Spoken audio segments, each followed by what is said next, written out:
Actually मला स्वतःला आज हसायला येत आहे की मी किती मागे राहिली आहे त्यात. तर काय झालं,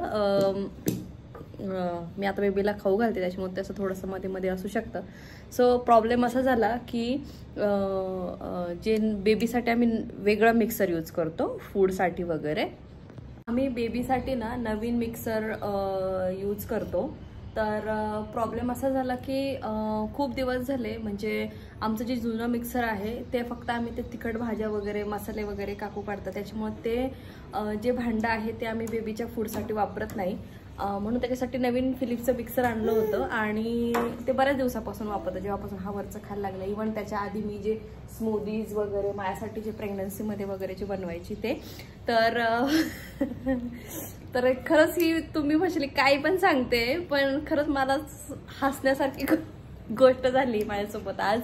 सो आज ना पप्पा गेलेत आमच्या रिलेटिव्हच्या लग्नाला कल्याणला वगैरे, तर ते सकाळीच निघून गेले. कारण 2 दिवस झाले ना, तर त्याचे जे छोटं मिक्सरचं भांडं असतं त्याच्यामध्ये ना बेबीचं फूड फिरवतो आणि प्रॉब्लेम असा झाला की ते खराब झालं. त्याच्यानंतर ते चेंज करून आणलं 15 दिवसापूर्वीच. तर चेंज करून आणलं तरी पण ते खराब झालं. मग पप्पा बोलले होते की एकतर मी जाईल किंवा मग तुम्ही जाऊन या वगैरे. काय रे, 1 मिनिट थांब. हे बघ कसं केलं त्याने, ते थांब ना जरा. अहो 2 मिनिटं शांत बसून खाऊ शकतो का तू? कोणाचीच मुलं असं करत नसतील. सो तर मग मी म्हटलं की ठीक आहे पप्पा मी जाऊन येईन. तर मी जेव्हा वॉकला जाईल तेव्हा जाईल असं ठरलं होतं. पण काल पण मला उशीर झाला कारण वरूनचं दाढीचा प्रॉब्लेम झाला. म्हणजे माझ्या प्रेग्नन्सी म्हणजे ह्याची माझी जेव्हा डिलिव्हरी होती ना, तर त्यावेळेस त्याला डॉक्टरनी सजेस्ट केलं होतं की दाढ काढ म्हणून, हे झालेलं म्हणजे खराब झालेली वगैरे. बट वरून असं त्यावेळेस असं डिसिजन घेतला की डिलिव्हरी आहे तुझी तर सगळा प्रॉब्लेम होईल, सगळं लक्ष वगैरे द्यायला लागेल, मग घरामध्ये कोणी नसतं ना दुसरं. सो म्हणून म्हटलं होतं की मी तुझं डिलिव्हरी झाली की मग मी करेन. पण त्यावेळेस असं लांबत तर आता जवळजवळ हा 9 महिन्याचा होईल. सो मग त्याने आत्ता तो मुहूर्त काढला, म्हणजे तो आत्ता बोलला की मी आत्ता करतो म्हणून. सो 1-2 दिवसापूर्वी तो जाऊन आला, चेक करून आला. तर सर्जननी सांगितलं होतं की एक दाढ तर काढायलाच लागेल, पण त्याच्यासोबत एक दाढ शेजारचा जो वाकडा आहे तोही काढायला लागेल आणि तुम्ही ते इम्प्लांट करून घ्या. तर इम्प्लांटला काहीतरी 38,000 रुपये खर्च सांगितलं त्यांनी. गप ना 2 मिनिटं बाळू, 2 मिनिटं शांत बस ना बाळा. तर 38,000 रुपये खर्च सांगितला. तर सध्या वरून काय बोलला की आपण फक्त ते काढून घेऊयात आणि मग काही दिवसांनी करूयात म्हणून, असं है ना. कसं नाही बघा, ते करूयात म्हणे. मग त्याने काढली ना तर प्रॉब्लेम झाला की त्याला खूप पेन होत आहे, स्वेलिंग वगैरे आली आहे. तो तर त्याला फूड लिक्विडी सांगितलंय.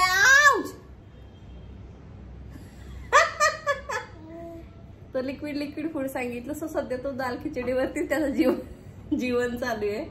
तर ती पण अगदी फ्रीजमध्ये ठेवायची आणि थंड झाल्यानंतर खायची. इव्हन चहा सुद्धा गरमागरम, आता थंडीचे दिवस आहे तर गरमागरम चहा घ्यायचा, त्याच्यात नशिबात नाही येत 2 दिवसापासून. त्याचा तो फ्रीजमध्ये ठेवायला लागतो आणि मग तो चहा पण पितोय.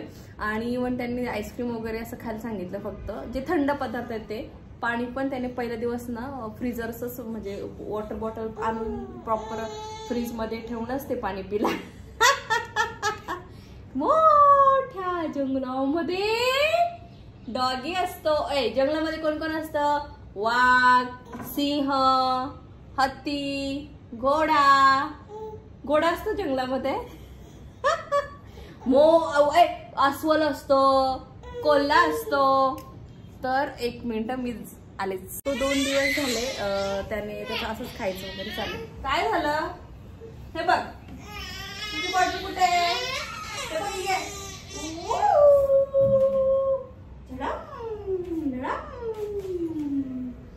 तर असं चाललंय.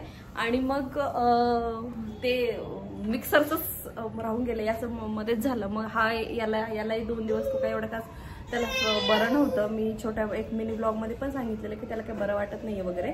आणि मग म्हणजे आम्ही लिटरली असं एवढंसं फीड असतं आणि एवढंसं फीड मला एवढा मोठा ते जे ज्युसर आहे त्याच्यामध्ये काढायचं आणि परत ते वॉश करून ठेवायचं थोडंसं हेक्टिक होत होतं. म्हणून मग मी काय केलं की आज पप्पा गेले, पप्पा नव्हते आणि सगळं माझं आवरलं, काकू वगैरे सगळं आवरून गेले. मग मी डिसाईड केलं की काय झालं बाळा,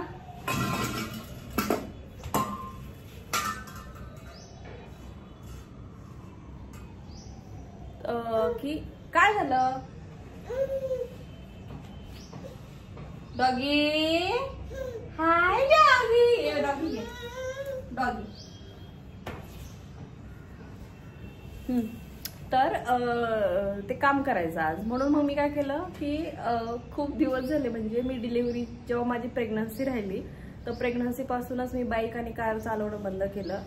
तर मी म्हणजे चालवायची वगैरे, बाहेर पण जायची, पण कार तर बंदच केली, पण टू व्हीलर तर पहिले बंद केली, कारण मला टू व्हीलरची पहिल्यापासून ऑलरेडी सगळं तिथे लागून गेलं.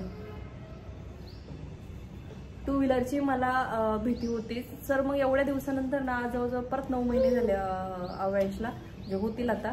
तर आज मग मी काय म्हटलं की चल मी टू व्हीलर घेऊन जाते, म्हणून ते घ्यायला आता मी अशी पिशी घेऊन गेले. आणि हेच ते मिक्सरचं भांडं.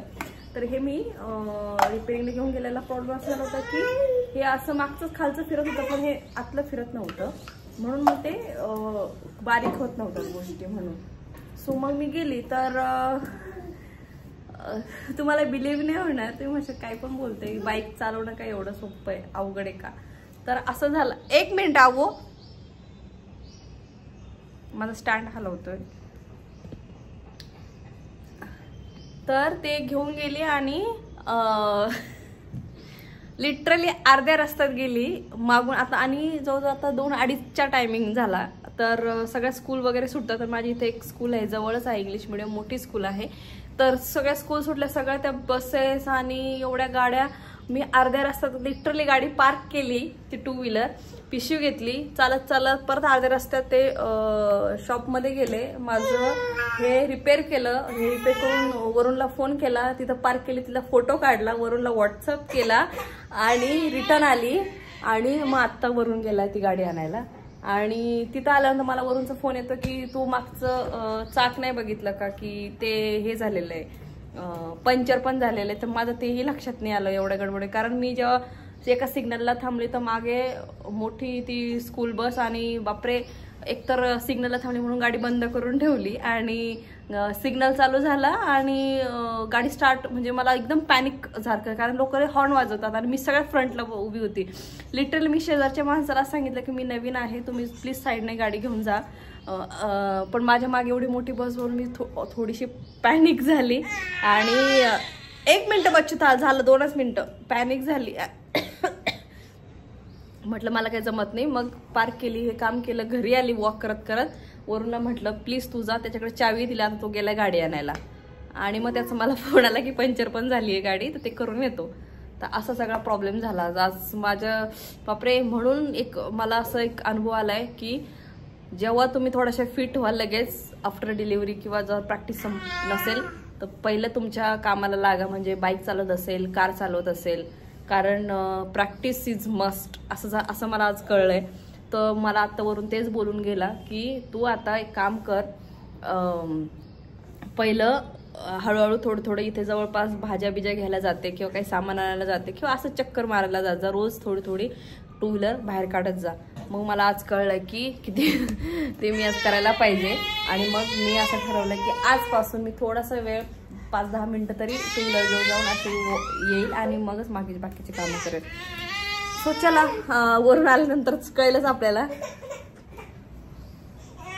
सो हा ब्लॉग मी इथे सेंड करते. भेटू आपण नेक्स्ट ब्लॉगमध्ये. तोपर्यंत चॅनलला सबस्क्राईब केल्यानंतर सबस्क्राईब करा, शेअर करा, कमेंट्स करा, आणि bye, take care, love you. तुला पंक्चर झाली कळलंच नाही का जो बेबी ते? अरे खरंच नाही कळलं, मी माहिती का. त्याच्यामुळे एखाद्या सुरात ते अवघड जात असेल. मागचा टायर पंक्चर होतो. नाही, पण मला चालवायला नाही अवघड गेली, मला भीती वाटत होती गाड्यांची, म्हणून मी तिथं पार्क केली.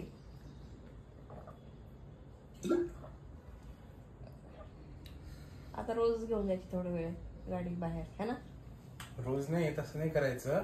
जेव्हा तुला जे काही काम असते ना, रोज एक दिवसाआड तुला काही ना काही आपल्या घ्यायचंच असतं ना, आजूबाजूला इकडे तिकडे घेऊन जायची. तेच ना. पण सही सलामत होती व्यवस्थित बाकीचं. मी पार्किंग मध्येच लावली होती, एका माणसाकडनं लावून घेतली तिथे. आणि ह्या बघ झोपायचं म्हणून, पण झोपायचा काही विषयच नाही. झोपेल तर 4:15 वाजता झोपेल. हे बघ कसं खेळतोय. त्याने काय पॅन्ट काढली तू त्याची? हो, सगळं मला वाटलं चेक केलं डायपर वगैरे काहीच नाही. आणि त्याने सगळं याला टेबलवर सगळं सांडवलं, खाल्लं आणि 7-8 चमचे खाल्ले. आणि त्याचा चेहरा बघ ना.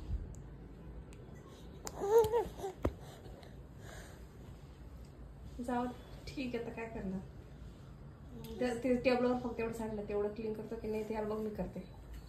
कढई बी सगळं क्लीन करावं लागेल मला. नाही तिकडे होऊन जाईल म्हणजे. तर मग याला बघ, हा याला घे, मी करते पटकन. डॅडाकडे जा आता, डॅडाकडे जा ना जरा. अगो माझे कानातले सोड रे.